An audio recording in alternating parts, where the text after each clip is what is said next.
muškat momjanski, što je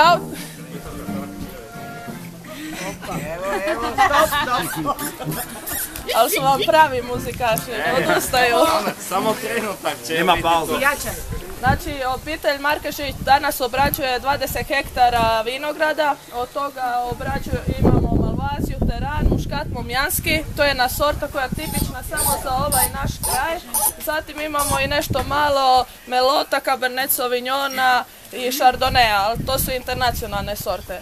Budući da ste danas u Istri, ja predlažem da probate ove tipične sorte. Znači, probat ćemo jednu Malvaziju, Teran, muškat momjanski, ali evo, budući da ste tako dobro raspoloženi i tako jedno ugodno društvo, voljela bi da započnemo još jednim vinom. Riječ je o rozeu, koja je inače aperitiv, a radimo ga od Terana i muškata momjanskog.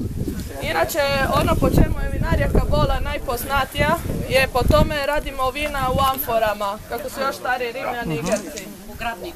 Tako je, u Sloveniji vam na taj način radi kapajže. I imate Joška Gravnera.